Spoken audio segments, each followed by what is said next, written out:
Hello everyone, this is chapter 6.1, which will discuss angles and their measures. And to be quite honest, this is potentially a pretty short section because all we really need to do is understand how angles behave and how we can measure certain angles. And there's really just two types of units, and here they are, degrees and radians. So just to get specific into the details of what an angle is, it's just the measure of a certain rotation from what is called an initial side to a terminal side about a point which is known as the vertex. So here I use this shorthand symbol for angle, which just looks like a less than or equal to symbol, but with a line through it representing the motion of the angle, or I guess the angle itself. Here I draw what is more like what we're going to be seeing in this course, basically terminal side and initial side, where the initial side is the positive x-axis.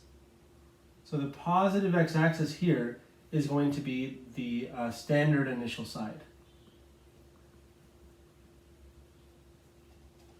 And yeah, so from here there are two terminal sides.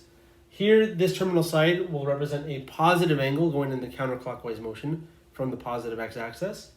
And going in the clockwise rotation opposed to counterclockwise here will be a negative angle. So that's in a clockwise rotation from the positive x-axis.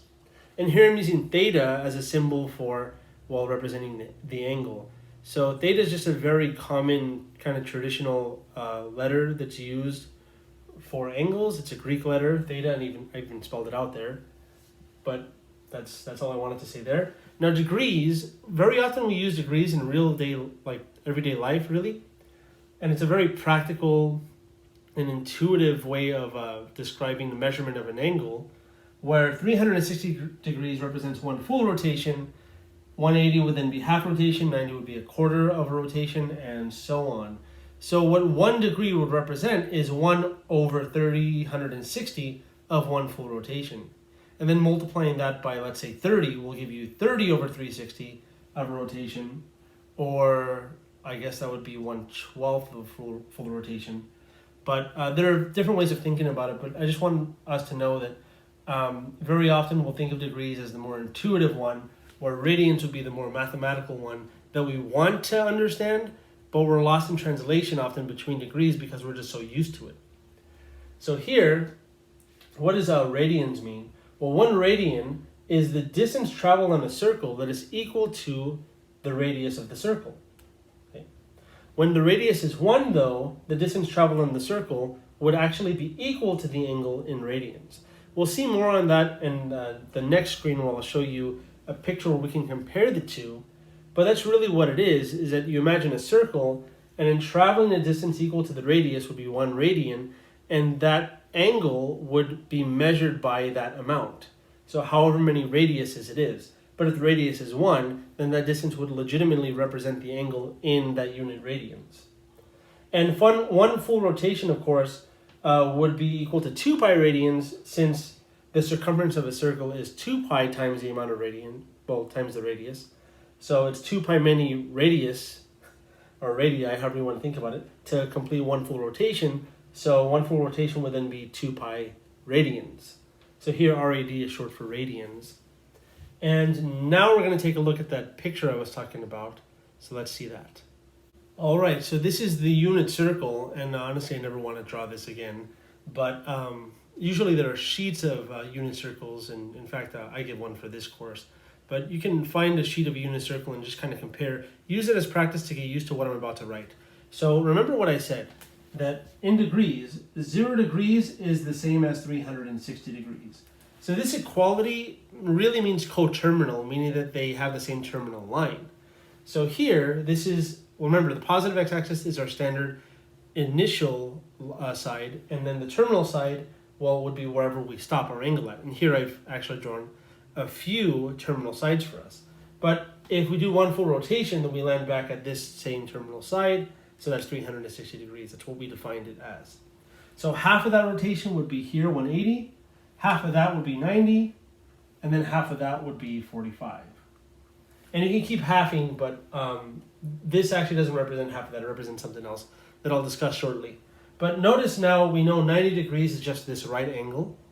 that I often denote by a square symbol, but I'm not going to do that here. With that being said, if you add 90 to 180, you'll get this angle, which is 270. And then naturally, if you add another 90, you'll get back to 360. And there we go. We're full circle now. But now, if you add 45 to 45, you get 90 degrees. If you add 45 to this, you'll get this angle here, 35 degrees.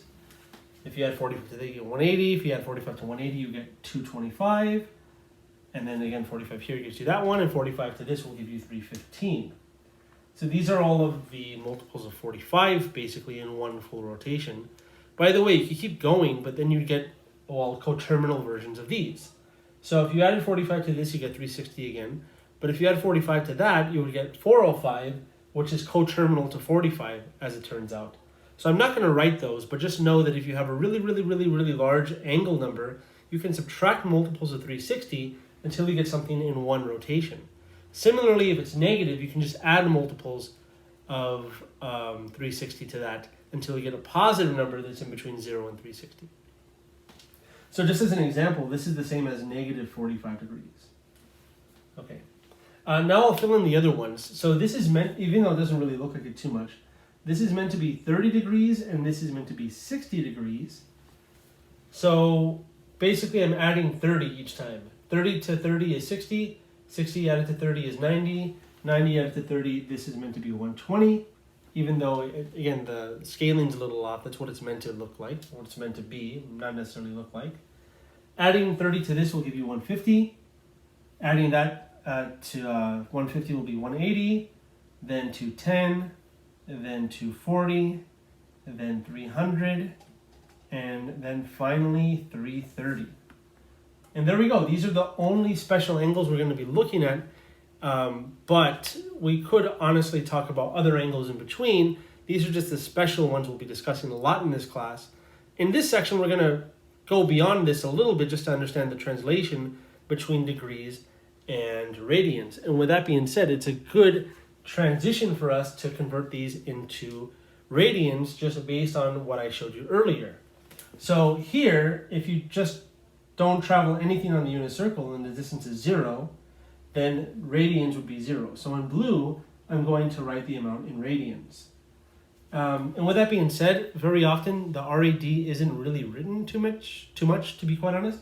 So I'm not going to write radians. Just know that the blue numbers will represent the angle in radians. Okay. So now just hear me out. One full rotation is 2 pi radians. We just saw that earlier. So this is, again, this equality means coterminal for our purposes. So let me just write that here, coterminal.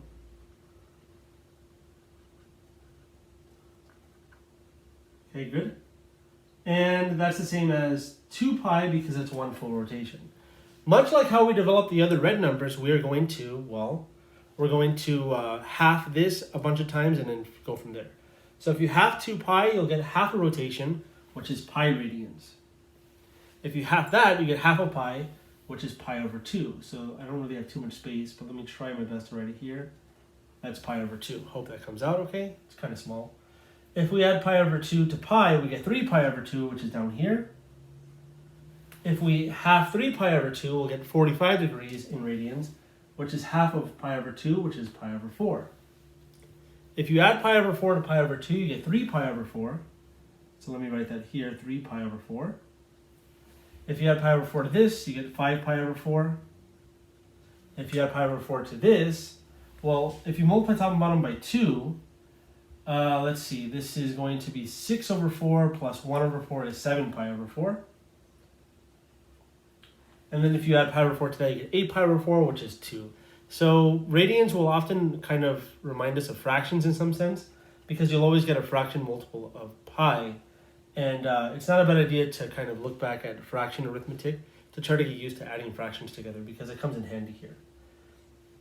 So now, 30 degrees. How do we discuss 30 degrees? Well, here's the best way of seeing it, honestly. So if you look at 90, how does 90 compare to 30? Well, 30 is 1/3 of 90. In other words, if you divide 90 by 3, you get 30. So this angle is 1/3 of that full angle. That makes sense. So if we take pi over 2, which is the equivalent of 90 degrees but in radians, and divide that by 3, we'll get pi over 2 divided by 3, which is pi over 6. So this actually is pi over 6 in radians. Okay, so if you add one more pi over 6, much like how we got from 30 to 60, we added another 30. Pi over 6 plus pi over 6 is 2 pi over 6, which is pi over 3. So remember, we're adding 30 each time. So if you add pi over 6 to pi over 3, you'll get pi over 2.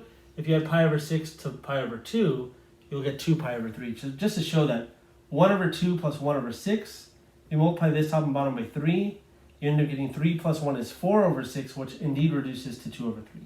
So that's 2 pi over 3.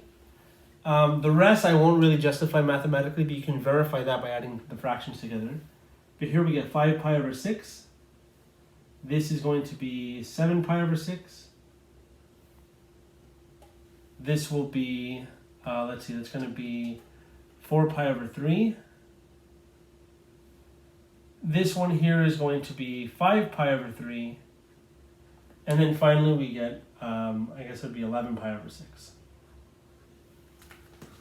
All right, so there's a lot of clever tricks that you can probably try to look into a little bit. The one that comes to my mind is that everything that is in radians is over 6. Well, they're all right here, so I'll highlight those. So this is an over 6 angle, this is an over 6 angle, and this is an over 6 angle, and this one as well.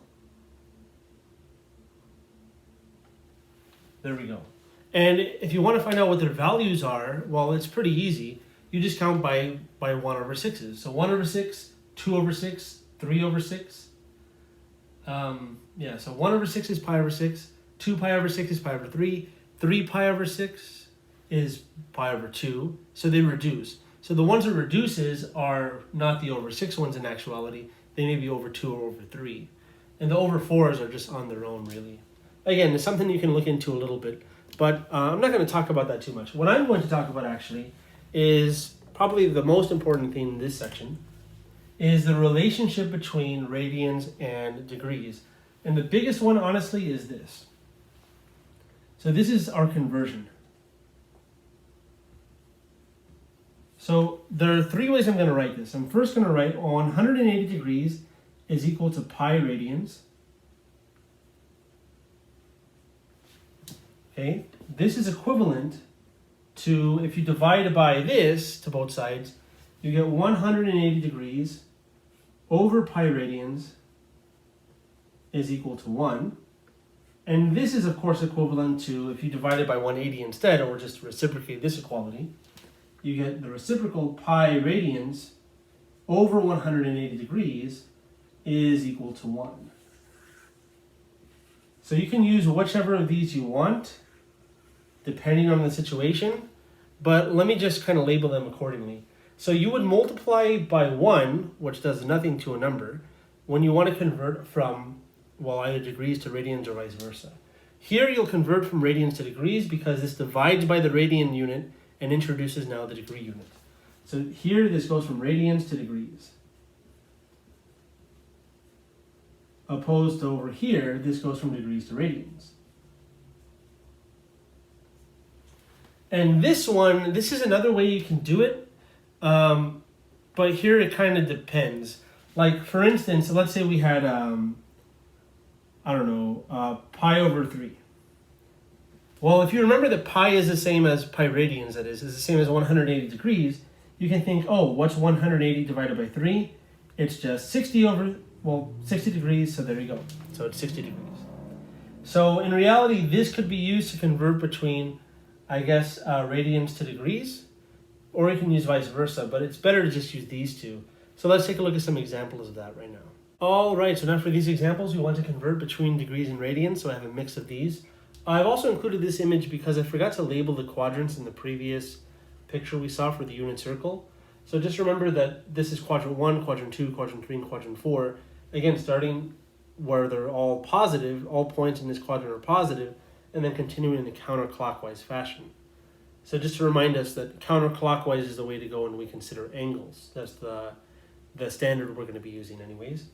And the first quadrant angles are in between 0 and 90, and then you can read off the rest. In red, I've written them in degrees, and in blue, I've written them in radians. But in any event, let's actually move on to this. Let's see. So to convert between degrees and radians, what I want to do is I want to either multiply by, well, pi over 180 or 180 over pi, depending what the situation is. Here, we want to get radians and we want to get rid of degrees. So our denominator better contain degrees, so we need to divide by 180 degrees. That means we need to multiply by pi radians. Now in doing this, there's some cancellation we get. Notice the zeros and the degrees both cancel, and we're left with 2 over 18. 2 goes into 18 9 times. There's 1 left on top, of course. So in total, we get pi over 9 radians. So that's my answer there. Now for the next one, we have pi over 12 radians. Sometimes radians is excluded, but if you don't see the degree symbol and it's an angle, you assume it's in radians. So let's see. So here we want to multiply by what? Well, we want to get rid of radians, but we want to introduce degrees. So remember, there's a implied radian here.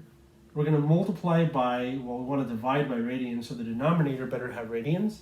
So it's going to be pi radians and 180 degrees on top. So now, what's going to happen is that the radians will cancel, the pi of course cancels. Now we have degrees. 12 and 180, it may not be super easy to see what you can divide them by, but here's what I see. If you ignore the 80, if you ignore the 0 in 180, it's 18, and 18 and 12 are both divisible by 6. So if you divide by 6, 180 divided by 6 is 30, and 12 divided by 6 is 2. And beyond this, well, 2 goes into 30 15 times. So pi over 12 really is just what's left over is 15 degrees after all that crazy cancellation. Which makes sense, I think, because if you think about it, pi over 6 was 30, pi over 12 is half of pi over 6, and it's no coincidence that 15 is half of 30 degrees. So that works out good. Here, what do we multiply by? Well, we want to, again, get rid of degrees, so divide by 180, and multiply by pi radians. So let's see, in doing this, the degrees cancel. We can cancel out a 0 by dividing by 10, basically. Let's see, 18 and 30 both have 6 in common. If you divide by 6, well, 18 divided by 6 is 3. 30 divided by 6 is 5, so it's 5 pi over 3. And this was actually one of the special angles we saw from the unit circle previously. So that's good. 5 pi over 3 radians.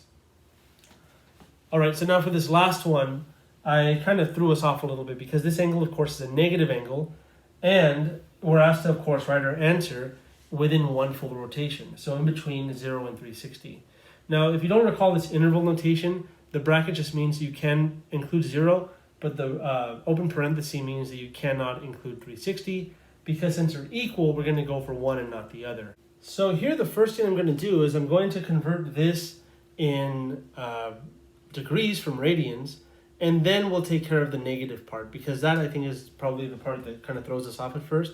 Let's ignore the negative for right now, and then we'll think about that later. So just consider pi over 6. So pi over 6 we want to multiply by what? Well, it's pi over 6 radians, remember? So we want to multiply this by a fraction whose denominator is radians and whose numerator is degrees, and we know 180 is equal to pi radians.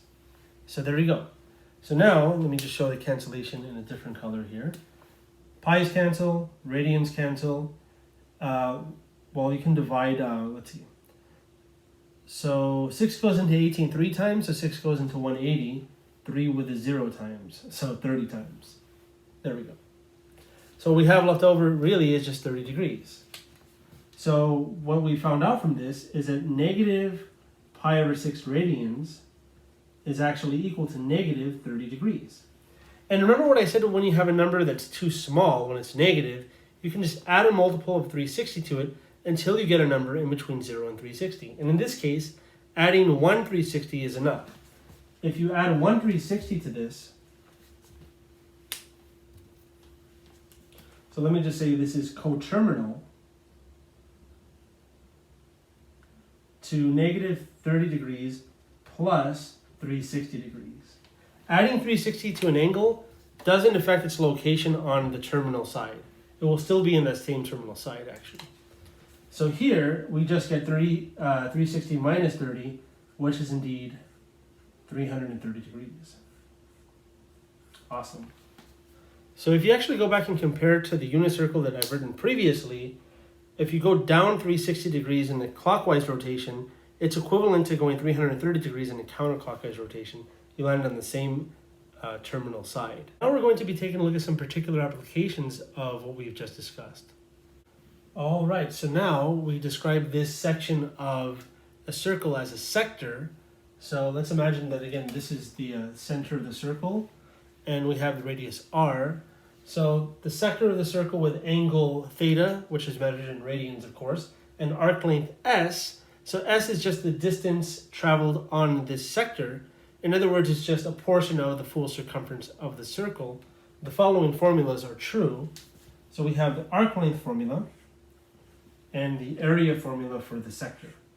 Now I want to try to justify these a little bit. Now remember that what radians does for us is it asks us, given a length traveled in the circle, what portion of that compared to the radius is that angle?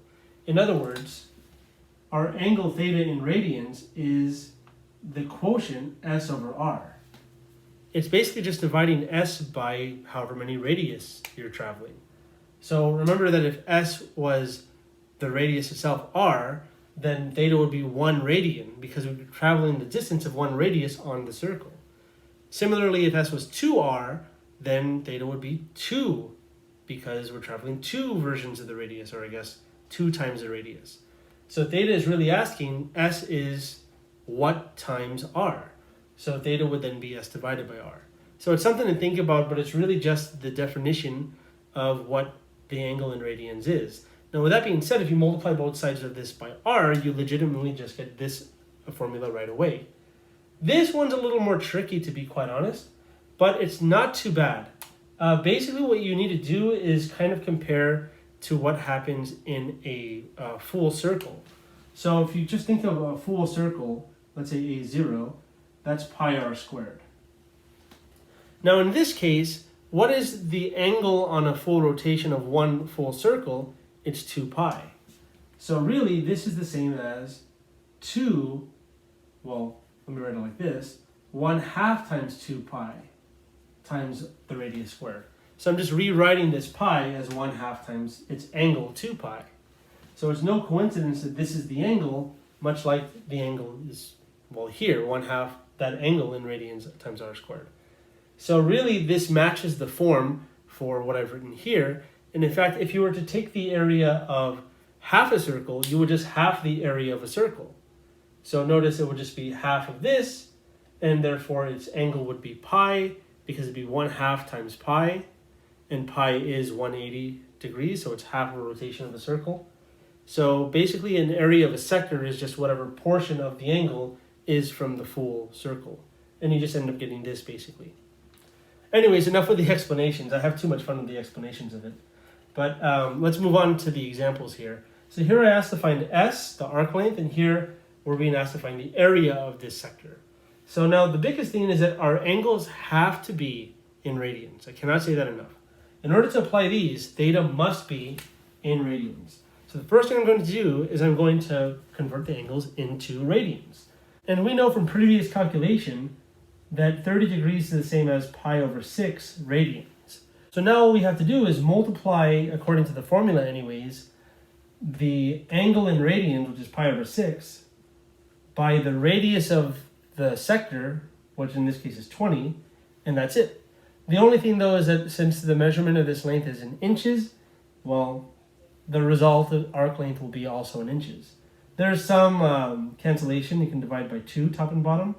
So you get 10 pi over 3 inches.